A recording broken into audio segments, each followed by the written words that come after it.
My definition of a free society is a society where both the citizens and the leaders cooperate with each other and the working of both is transparent and just. Hello everyone, myself Funjipam AH from Yukon District, Manipur, and today I'm going to speak on the title, which is also a question. We are independent, stuck on the mind of every citizen of India. Since India is an independent country, you must be thinking everything is in place in order. Not until you explore further, some seem to be in chaos. Yes, India have received independence after much struggle and resistance, so we must be enjoying the fruit of it today. But the fruit which the tree bore was somehow sour. India have brought home many achievements and victories, but the people are still trapped in political and economic loopholes which have enslaved them. As much as many people who are enjoying independence, there are as much as many people who are overlooked and deprived of independence. Come on, our country is about to celebrate its 75th Independence Day. We have come a long way, but we are not able to solve the problem of poverty, underemployment, etc. Are we still at a slow pace? What is wrong with India? Now, I'm not going to jump to conclusions without stating some of the weaknesses and dilemma. Yes, India is known for its large democracy, but the independence of India is underlined red because the people are walking on a thin line of insecurity and injustices. In a simple sentence, injustice overweights independence. Now, I'm not talking about the whole of India. I'm talking about those few contagious people who are condemning the rest of the innocent citizens. The government has been trying to solve this problem, but the progress of government is slow. A rotten apple spoils the whole barrel, and it takes a single person and a single thing to ruin the rest of the nation. India is a diverse country, so is the independence they enjoy. When one is dissatisfied, the rest also retaliate. To state some of the very weak area in our society, I'm going to start off with corruption, which is a very boring but also a very serious subject in India. Corruption is eating away the working sections of the society. Political, social, and economic spheres are affected.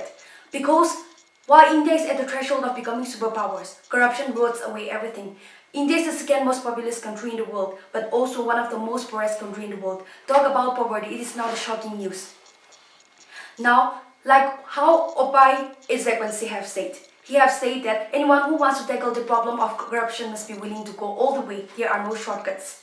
Remember this, the life of the poor may be given, but becoming poorer is a discrimination, not their fault. We must cut down corruption at all costs. In addition, isn't it bizarre to be living in an independent country where you don't get to wear what you like, go where you want, or eat what you crave for? Girls to be in particular.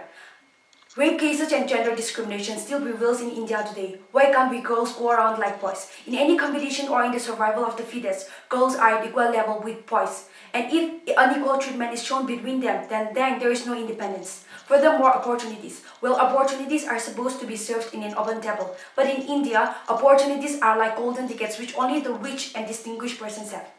I believe that both the rich and the poor have brains. So why don't they both get recognized according to their talents, knowledge, and abilities? India is a developing country. Problems and hurdles are a must, but the problem that emerge from within its own country, that is the problem we must all give our priority to. We must make our independence indefinite and ensuring. We must improve, learn, see, and hear what we really need. India must never fail because of some few negative citizens. We must not blame, but we must accept the reality and change. Leaders must never discriminate, and we, the citizens, must always cooperate. After all, freedom is nothing more than one generation away from extinction. When the people fear the government, there is tyranny, and when the government fear the people, there is liberty. Perplexing it is, but stepping upon all these things, may we think of freedom not as the right to do as we please, but as the responsibility to do what is right. In conclusion, India is indeed an independent country in need of changes as of now. But the next time they ask, we must be able to say bravely without any doubt that indeed India is an independent country. Thank you.